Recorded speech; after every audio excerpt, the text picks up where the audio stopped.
Mga kawashing, o ito, dahil sa gusto ko rin naman makatulong, tayong lahat ay, di ba katulad ko, meron kayong mga business na car wash dyan. Para sa inyo po yung content ko na ito.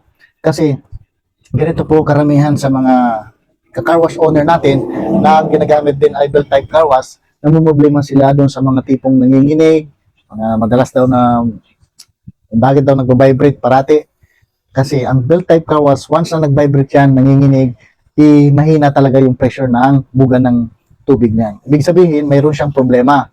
Ngayon, yung nakikita nyo dyan sa taas, ayan, yung video ko na yan, mayroon akong idea talaga na ito ay ayon lang din po sa aking experience sa pag-business ng car wash. Base lang po ito sa aking experience.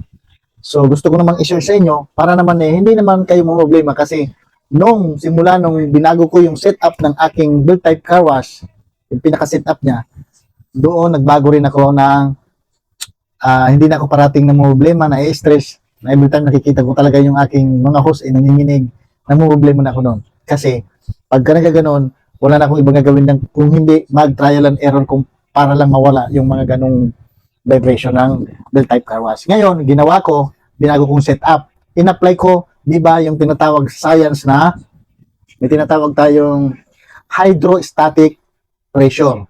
O, di ba? In-apply ko po yon. Ang ibig sabihin po ng hydrostatic pressure, ang ibig sabihin po yon, yung pressure ng tubig mas malakas kapag ka nasa taas po yung source ng tubig. Ibig sabihin, kung nanggagaling sa taas sa tangke ang tubig, pupunta doon sa mga sinusuplayan mo sa CR, kung saan, sa lababo, ibig sabihin, mataas po ang pressure, yung labas, yung buga ng tubig sa mga gripo nyo. So, yun din po yung ginawa ko sa aking setup ng aking belt type car wash. Yung ginawa ko, in-apply ko po yung hydrostatic pressure. Ngayon, dati po kasi, ang function kasi ng belt type car wash ay pasipsip. Yun ang trabaho niya, sisipsip siya. So, kung malalim ang sinisipsipan, o kahit na mababaw, nahihirapan talaga kung lagi siya sumisipsip. So, ang ginawa ko, tinulungan ko siya na hindi na siya sisipsip.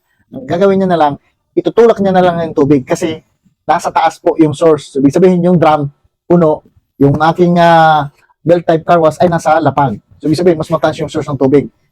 May pressure nang papasok yung tubig doon sa mismong belt type car wash. Ngayon, itutulak na lang niya yun. Kaya hindi hirap na hirap yung belt type car wash natin. Kaya kahit paandarin mo yan ng 24 hours na walang patayan, hindi ho yan masisira. Yan ang heavy duty belt type car wash. Hindi katulad ng portable. Hindi mo siya pwedeng paandarin ng 24 hours na walang tigil. Ang belt type kaya po yan. Okay? So kung nakatulong po ako, please follow for more. O gayahin nyo yung setup ko ha. Kailangan mas mataas po yung tubig na source